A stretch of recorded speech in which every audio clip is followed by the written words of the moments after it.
귀한 찬양 진심으로 감사합니다. 오늘도 변함없이 하나님의 성전에 오신 여러분들을 진심으로 환영합니다. 오늘도 귀한 말씀을 통해서 힘과 용기를 얻는 시간 되시면 좋겠습니다.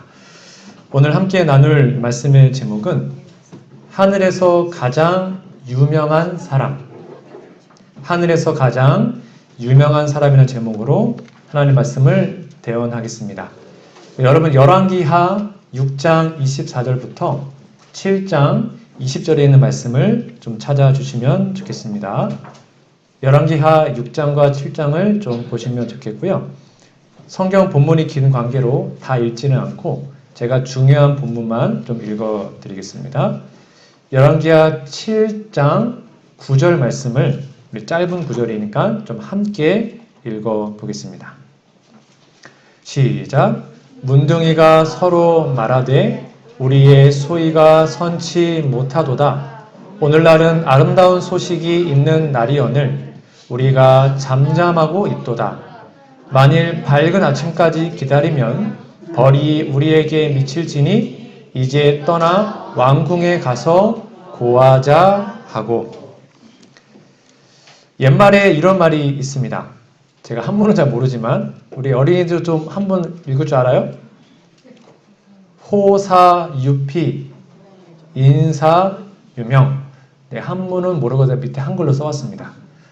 호랑이는 죽어서 가죽을 남기고 사람은 죽어서 이름을 남긴다.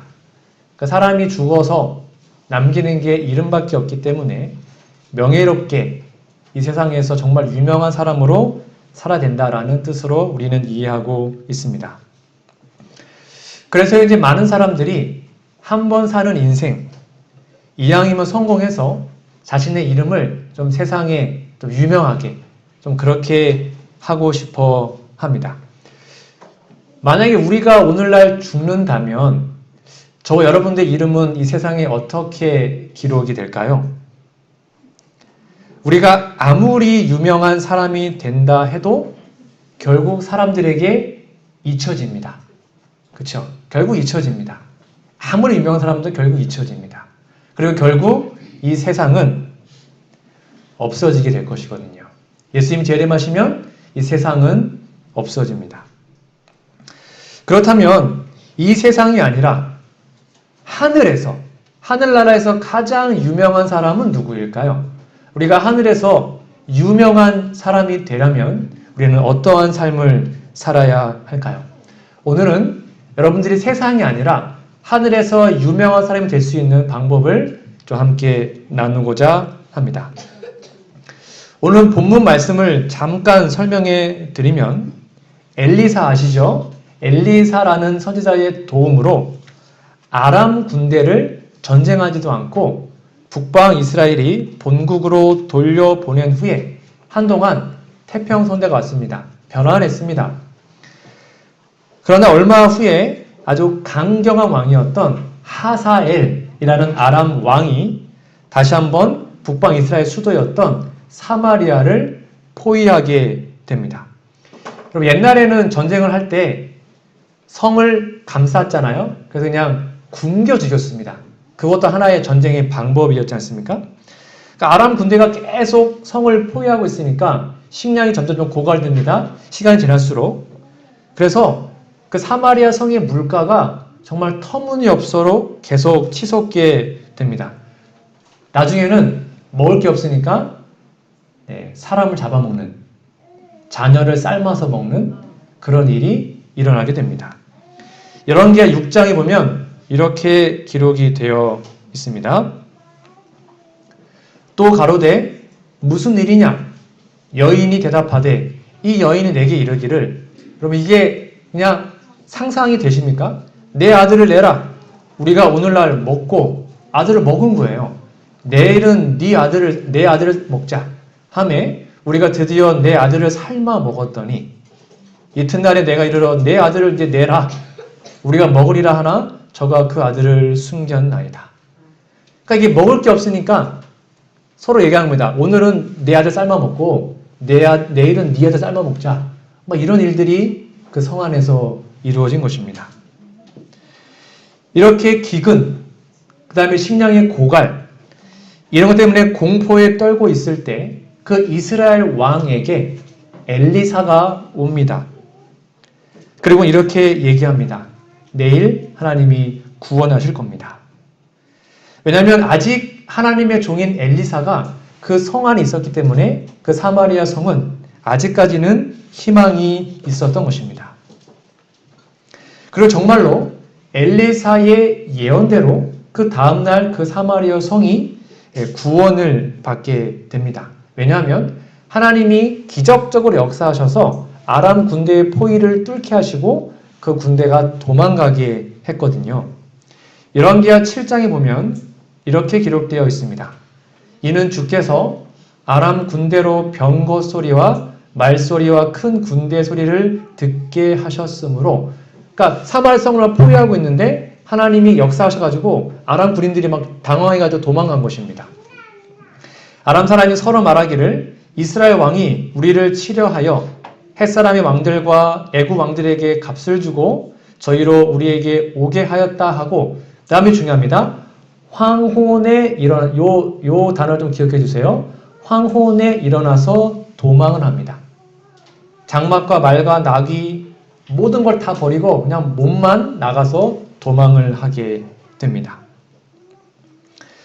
그런데 이 황혼역 요때에 아람 군대가 도망했던 그 즈음에 사마리아 성 문에 4명의 문둥병자가 살고 있었습니다. 성 안도 먹을 게 없으니까 성 밖은 당연히 없었겠죠. 그리고 문둥병자는 너무 가난했고 정말로 불쌍한 사람들이었으니까요. 4명의 문둥이들이 먹을 게 없는 것입니다. 굶어 죽게 생겼어요. 야, 이대로 굶어 죽겠구나. 어떻게 하면 좋을까 하다가 어차피 죽을 거니까 우리 아람 군대한테 투항을 하자, 항복하자. 가서 살려주면 먹을 거 먹고 죽으면 어차피 죽는 거니까 한번 가보자 하고는 투항하기로 하게 됩니다. 근데 그때가 언제였냐면 좀 전에 황혼에 일어나서 도망가게 됐잖아요. 이 문둥이들이 갔던 시간도 요겁니다. 아람진을 가려 할 때 황혼에 일어나서, 그러니까 아람 군대가 도망하는 그 즈음에 거의 동시적으로 이 문둥이가 온 겁니다. 가봤더니 사람이 있어요, 없어요? 없어요. 아무도 없어요. 지금 막 도망간 거예요. 도망가자마자 문둥이가 딱 거기에 오게 된 것입니다. 여러분 얼마나 놀랬겠어요? 갔더니 사람이 아무도 없어요. 그냥 식량과 금은보화가 즐비합니다. 지천이에요. 그래서 이 장막에 들어가서 막 먹고 저 장막에 들어가서 막 먹고 그리고 막 금은보화 막 챙기고 너무너무 기쁘게 막 하고 있을 즈음에 문득 이 문둥이들이 정신이 번쩍 났습니다. 지금 자기들이 여기에 왔는데, 지금 자기들은 열심히 양식을 먹고 있는데 누구들은요? 자신의 동포들은 성 안에 지금 굶어 죽고 있거든요. 자식 삶아 먹고 있거든요. 그게 지금 이들의 마음속에 떠오르게 된 것입니다. 그래서 이렇게 얘기합니다. 문둥이가 서로 말하되 우리의 소위가 선치 못하도다. 야, 이거는 좀 아닌 것 같은데 이 말이에요. 오늘날은 아름다운 소식이 있는 날이 오늘. 이 아름다운 소식이 뭘까요? 굿뉴스, 복음입니다. 복된 소식. 야, 우리가 오늘 복음을 알았는데 우리가 잠잠하고 있으면 안 되지 않냐? 그 말이에요. 만일 밝은 아침까지 기다리면 벌이 우리에게 미칠지니 하나님 우리에게 벌 주시면 어떡해? 그러니까 이제는 떠나서 우리 왕에 가가지고 왕궁에 가가지고 이거 얘기하자. 밖에 양식 있다고 하고는 4명의 문둥이가 가게 됩니다. 이 부분을 우리 재림교회 화해 주석에 보면 이렇게 나와 있습니다. 그들은 잘못하고 있었다. 그러나 그 잘못을 깨닫는데 오랜 시간이 걸렸다. 성 안에는 남녀와 어린이들이 굶주리고 있었다.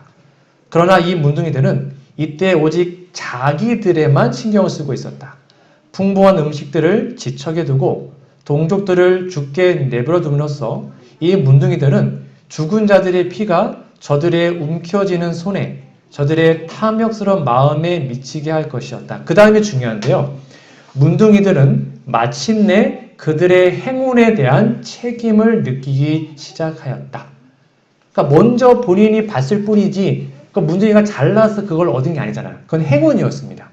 복이었다는 것이죠. 가책받은 양심은 악을 범한 자는 대가를 지불해야 함을 깨달았다. 죄를 짓고 처벌되지 않는 자는 아무도 없다. 사악함엔 언제나 죄책감이 뒤따른다. 라고 기록합니다. 그러니까 어떤 자신의 잘남이나 뭐 그것 때문에 양식을 얻은 게 아니라 그냥 우연히 행운으로 복을 받아서 그 양식을 얻게 됐기 때문에 그 양식 얻은 것에 대한 책임을 그들은 져야 했습니다. 그래서 이 좋은 소식, 성 밖에 양식이 있습니다 라는 좋은 소식을 전하기 위해서 성전 문지기에게 갑니다. 여러분, 제가 이 말씀을 좀 준비하면서 이런 생각을 해보게 되었습니다. 여러분 한번 생각해 보십시오. 과연 문둥이들이 이 소식을 전하는 것이 쉬운 일이었을까요? 만약 문둥이들이 성 밖에 양식이 있다는 소식을 전하는 것이 쉬운 일이었을까요? 쉬운 거예요, 어려운 거예요? 이거는 정말 어려운 것이었습니다. 왜냐하면 충분한 핑계를 댈 수 있었습니다. 제가 잠깐 문둥병 사진을 보여줄 텐데 좀 징그러워서 얼른 넘어갈게요. 이게 문둥이입니다. 그러니까 손부터 썩어요. 입도 썩고 눈도 다 썩어서 없어지고 이렇게 되는 거예요. 그러니까 이런 몰골이었습니다. 그 4명의 문둥병자들이요. 이런 사람이 복음을 전할 수 있을까요? 어떠실 것 같아요? 이런 문둥이들이 복음, 좋은 소식, 밖에 양식이 있습니다. 이거를 전할 수 있었을까요? 그 당시 구약 시대의 문둥병 환자들은 사회에서 격리되었습니다. 그리고 이런 환자들에 대한 일반 사람들의 냉대, 태도는 아주 잔인했죠. 그러니까 문둥병 환자는 몸만 아픈 것이 아니라 세상적으로 단절됐기 때문에 세상의 멸시와 조롱, 그런 정신적 고통이 더 심했던 사람들이었습니다. 다시 말하면 이 4명의 문둥이들은 충분한 핑계를 댈 수 있었습니다. 아니 어찌 보면 핑계 대는 게 당연합니다. 이런 몰골로 어떻게 갈 수 있겠습니까? 충분히 핑계 댈 수 있었던 겁니다. 그럼 어떤 핑계가 있었을까요? 되게 합당한 핑계입니다. 첫 번째가 뭐냐면 문둥병자들은 사회적으로 격리되어서 안 된다는 핑계입니다. 알다시피 그 당시에는 문둥병자들이 사는 지역이 따로 있었죠. 격리시켰습니다. 그래서 거기를 벗어나면 어떻게 했어요? 돌로 쳐 죽였습니다. 그러니까 문둥병자가 나왔을 때에 격리를 나왔네? 그러면 그냥 돌 집어들고 던져 죽여도 아무 죄가 아니었어요. 그래서 이 당시의 사람들이 이 문둥이에게 나가려면 본인의 신분을 밝혀야 됩니다. 부정하다 하면서 다녀야 돼요. 자기에게 오지 말라고. 저쪽 때문에 옮기니까 나 부정한 사람입니다 라고 말하면서 다녀야 했습니다. 그래서 때로는 돌을 던지기도 하고 조롱하고 욕하고 했어요. 그러니까 일반 사회로부터 온갖 핍박과 그런 냉대와 미움을 받았던 사람들이었습니다. 만약에 여러분들이 문둥병자라면 그 성 안에 있는 사람들이 밉지 않겠습니까? 자신에게 욕하고 비난하고 돌 던지고 그런 사람들이 굶어주고 있는 거예요. 얼마나 고소합니까? 하지만 문둥병자들은 이러한 모든 원한, 분노 다 잊어버리고 성 안에 굶어 죽어가는 자신의 동족들, 자신의 이웃들을 생각하게 되었습니다. 이걸 그대로 우리 교단과 우리 교회에 좀 적용해 볼까요? 여러분, 우리 안식일 교회로 전도하는 게 쉬워요, 어려워요? 어렵습니다. 우리 재림교회는 사회적으로 어떤 교회죠? 이미지가 2단. 안식교 2단. 그래서 우리 지태영 성도님 그러시더라고요. 여기 지태영 성도님이 일요일날 어느 교회를 다 나가시는데 거기에 기도할 때 여호와의 증인, 하나님의 교회, 이런 교회에 빠지지 않게 해주세요. 그런 기도문이 있대요, 교회에. 근데 거기에 안식교가 들어가 있어요. 아니, 기도할 때 여호와의 증인, 하나님의 교회, 그다음에 안식일 교회에 빠지지 않게 해주세요. 이렇게 기도를 한대요. 그러니까 아예 그냥 그렇게 세뇌하고 사람들을 하는 것입니다. 안식일 교인으로 전도하는 게 쉽지 않습니다. 어찌 보면 우리도 사회적으로 많은 부분에서 마치 격리된 것처럼 잘 어울리지 못하고 때로는 교회 지역사회에서 좀 이렇게 되고 쉽지 않습니다. 근데 그러한 것들이 전도하지 않는, 즉 복음을 전하지 않는 것에 핑계가 될 수 없다는 것입니다. 세상에서 사회적으로 조롱받고 넌 이단이야, 너 이상한 교회라고 지탄을 받을지라도 이 문둥이처럼 죽어가는 영혼들을 생각하고 우리는 그들에게 복음을 전해야 하겠죠. 어찌 보면 참 정당한 핑계였지만 그거는 핑계가 될 수 없었습니다. 자, 두 번째 핑계를 볼까요? 어떤 핑계였냐면 자신의 초라한 모습 때문에 안 된다는 핑계입니다. 좀 전에 봤던 자신의 모습을 보니까 어때요? 코는 썩어서 없어요. 눈이 막 진물이 질질 흘러요. 손가락도 10개 중에 다 썩어가지고 3, 4개밖에 없어요. 옷은 그지 같은 옷이에요. 냄새나요. 이렇게 초라하고 더러운 내가, 이렇게 부족한 내가 가가지고 밖에 양식이 있다고 그 좋은 소식을 전할 수 있을까? 에이, 난 못해. 이렇게 얘기할 수 있다는 것입니다. 이게 우리의 핑계 아닙니까? 여러분 전도합시다. 복음 전합시다. 목사님 저 성경 몰라요. 저 말주변 없어요. 저 한 번도 안 해봤어요. 저 할 줄 몰라요. 혹시 그러한 핑계를 대고 있지는 않습니까? 여러분들은 복음을 전하자. 또는 전도지 공급하자. 아니면 전도회 하자. 그런 말씀을 들으시면 정말 막 기쁨으로 다가오십니까? 아니면 좀 부담스럽고 때로는 좀 힘드십니까? 그 이유가 무엇일까요? 많은 성도들이 그렇게 힘들어하는 이유는 자신의 모습을 보고 자신의 부족한 모습을 보기 때문에 그런 것입니다. 나는 성경도 모르고 아무것도 모르는데 어떻게 할까? 이것이 바로 문둥이의 합당한 핑계였습니다. 여러분 시대소망에 이런 말씀이 기록되어 있습니다. 어느 시대를 막론하고 수백만 수천만의 사람들이 그리스도 없이 죽어가고 있다. 인간에 대한 측량할 수 없는 하나님의 깊은 사랑이 격발되어 왔으나 사람들이 그같이 큰 사랑을 다만 피상적인 감사만으로 받아들인 것을 보고 천사들은 매우 놀란다. 천사들은 인류가 하나님의 사랑을 너무나 낮게 평가하는 것을 보고 몹시 놀란다. 하늘은 사람들이 영혼들에 대해 나타내는 태만을 보고 의분을 갖는다. 그리스도께서 이런 행동을 어떻게 보실지 우리는 생각해 본 일이 있는가? 그 다음에 이렇게 비유를 합니다. 추위와 눈보라 속에서 길을 잃고 헤매는 저희 자녀를 구해낼 수 있었던 자들이 그냥 그들을 죽도록 버려두고 그냥 지나갔다는 것을 그 부모가 알았다면 어떻게 생각하겠는가? 그들은 몹시 슬퍼하며 극도로 분개하지 않겠는가?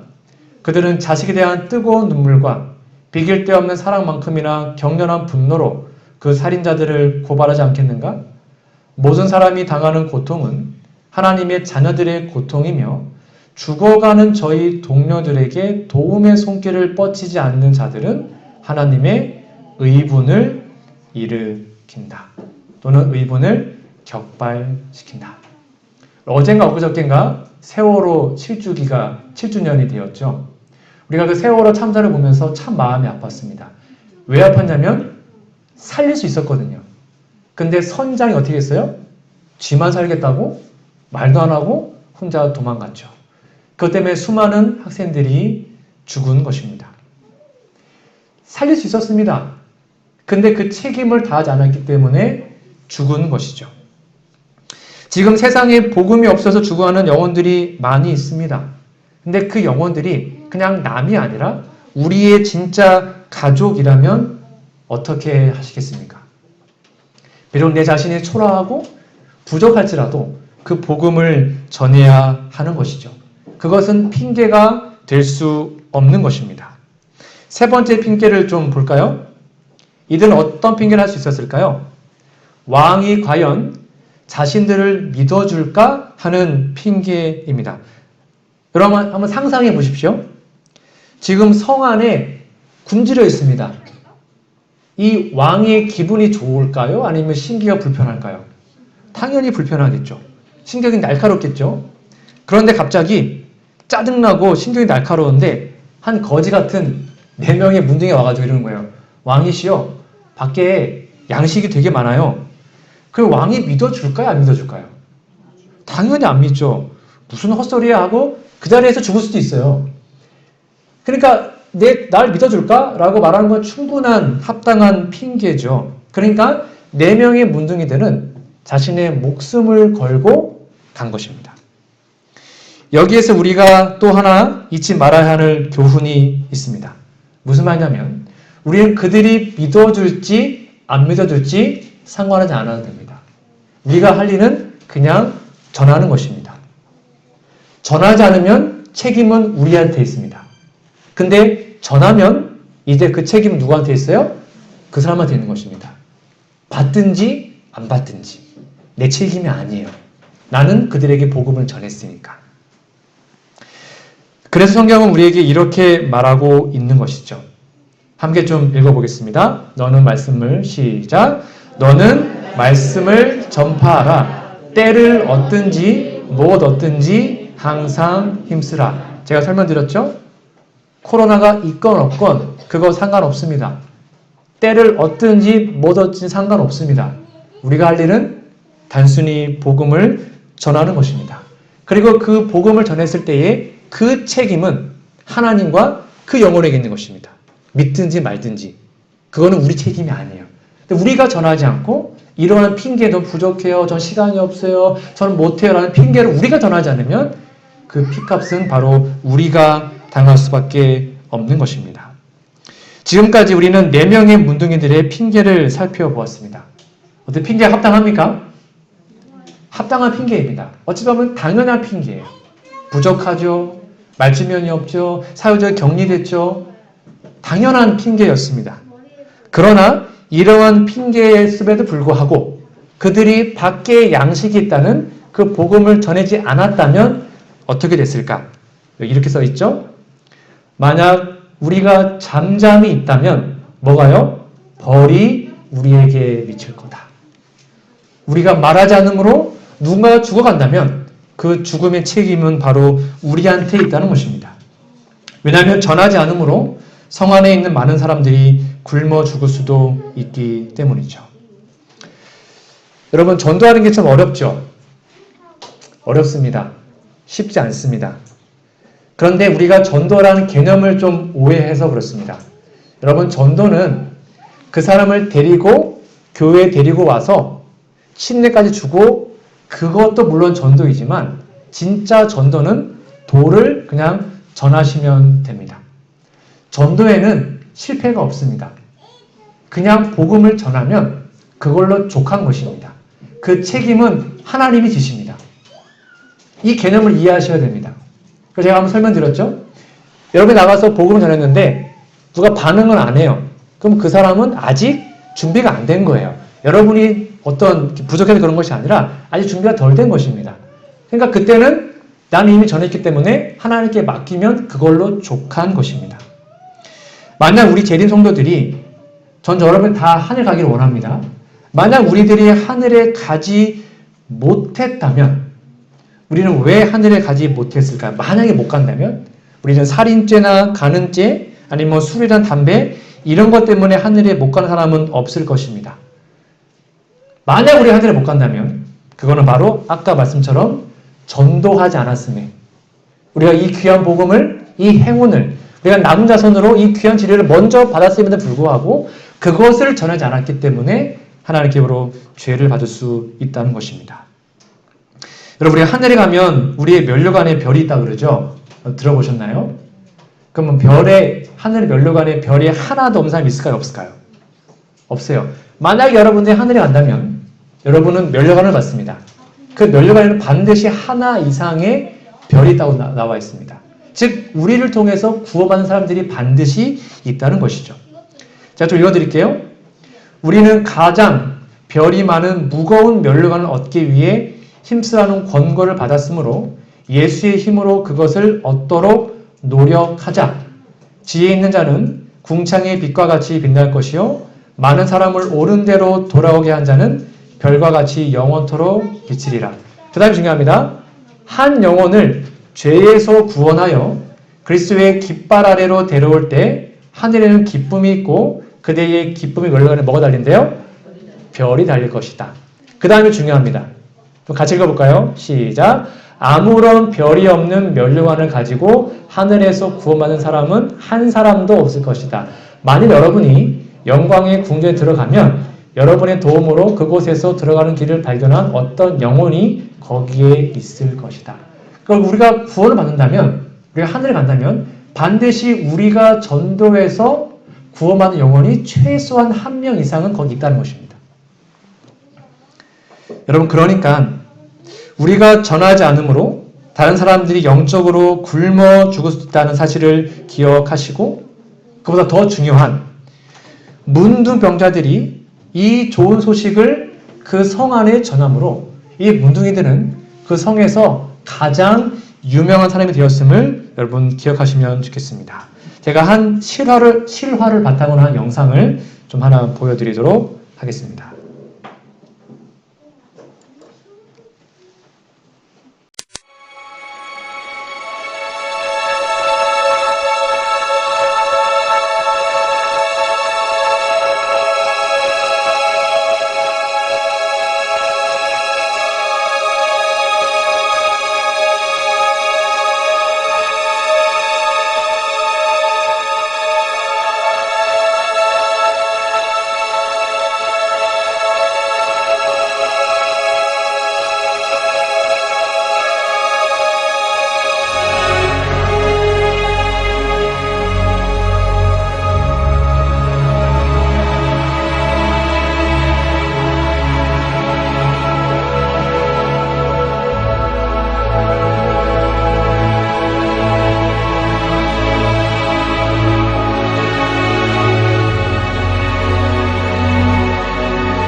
A number of years ago, in a Baptist church in Crystal Palace in southern London, the Sunday morning service was closing, and a stranger stood up at the back, raised his hand, he said, "Excuse me, Pastor, can I share a little testimony?" The pastor looked at his watch, he said, "You've got 3 minutes." And this man proceeded.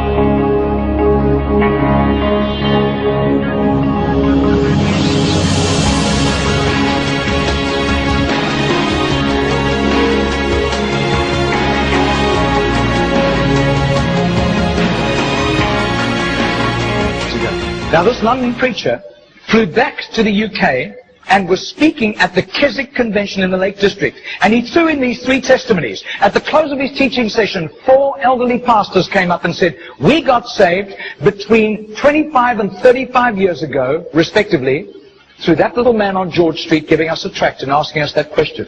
He then flew the following week to a similar Keswick Convention in the Caribbean, to missionaries. And he shared the testimonies. At the close of his teaching session, 3 missionaries came up and said, "We got saved between 15 and 25 years ago, respectively, through that little man's testimony and asking us that same question on George Street in Sydney." Coming back to London, he stopped outside Atlanta, Georgia, to speak at a Naval Chaplains Convention.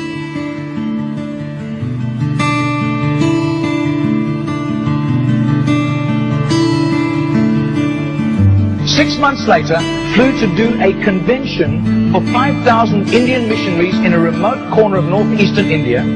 And at the end, the Indian missionary in charge, a humble little man, took him home to his humble little home for a simple meal.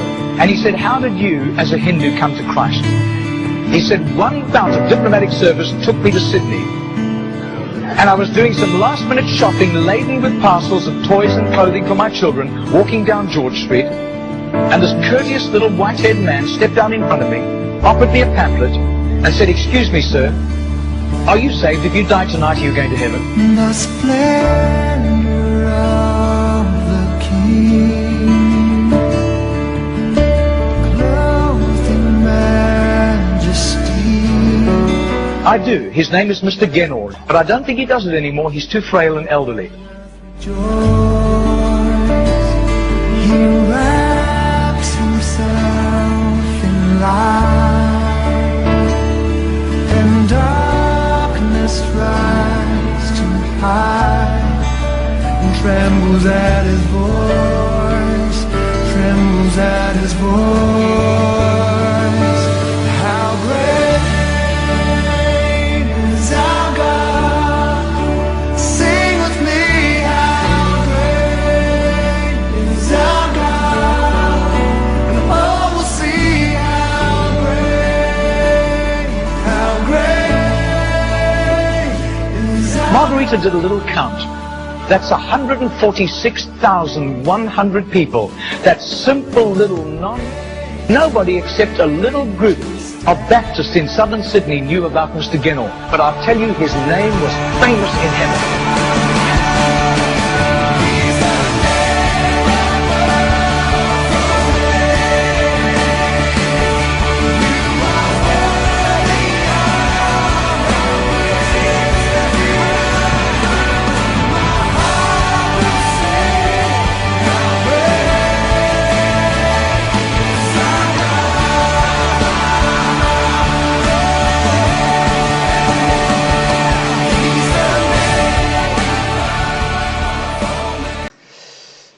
제가 이 영상을 보고 진짜 마음에 감동을 많이 받았습니다. 매일 같은 시간에 같은 장소에서 하루에 10명, 시간 몇 번 걸렸을까요? 하루에 끼케야 10분, 15분. 그냥 만나서 예수 믿으십니까? 오늘 죽으면 하늘 갈 수 있습니까? 한번 읽어보세요. 요거 한 거예요. 매일 10분, 15분씩 10명에게. 근데 아까 몇 명이 침례받았대요? 아니, 몇 명이 예수 영접했대요? 14만 6천 명. 이거를 해보면 여러분 전도지 40년 동안 매일 10장씩 전하면 14만 6천 장이 됩니다. 그러니까 단 한 명도 실패 없이 다 성공했습니다. 결과적으로 그래요. 그 전도지 어떤 사람이 다 예수를 영접하고 하늘나라를 소망으로 품고 하게 된 것입니다.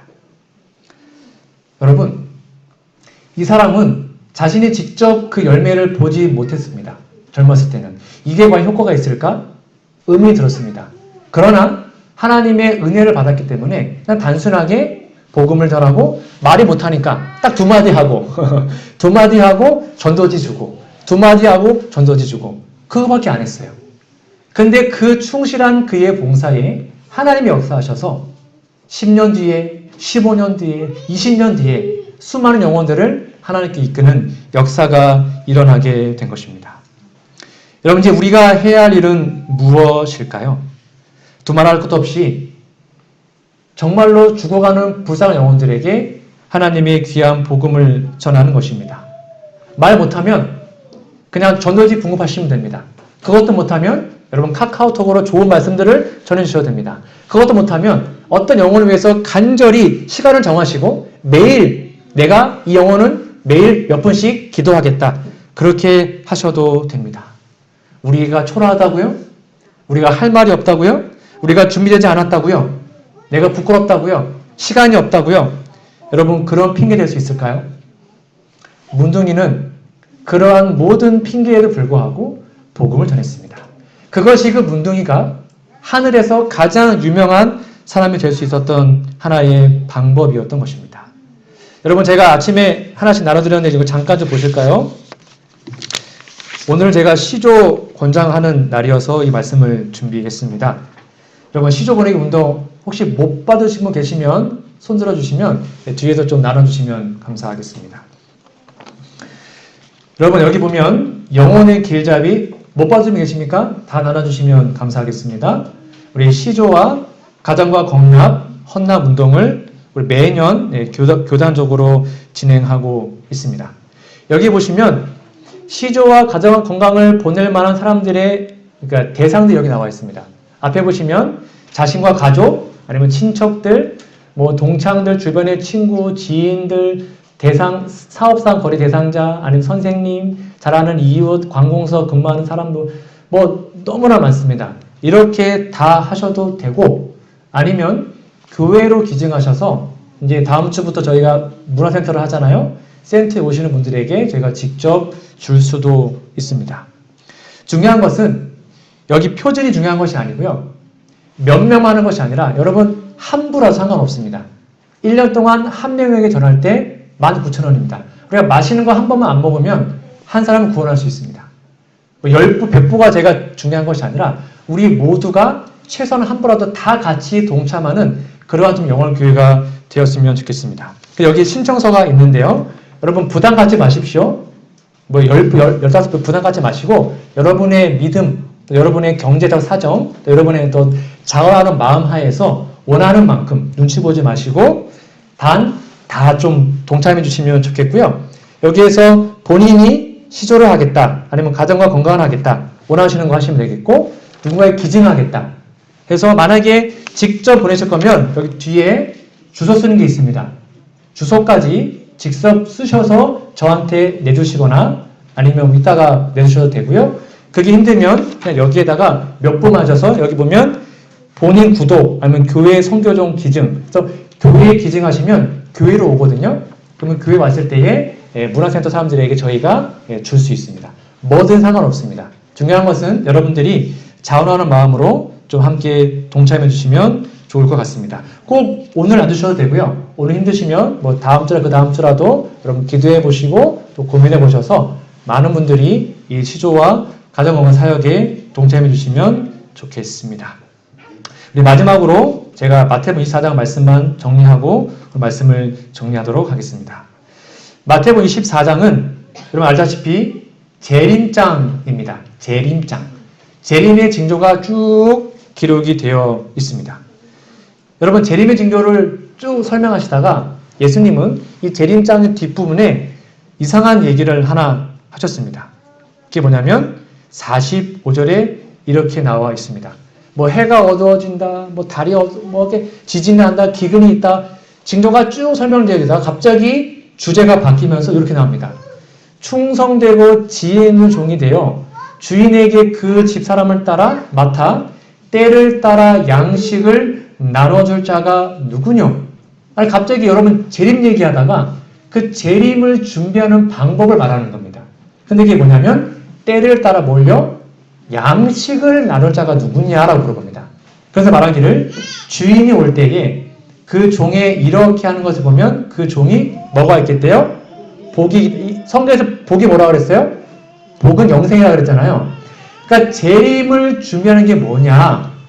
때를 따라 양식을 나눠주는 것입니다.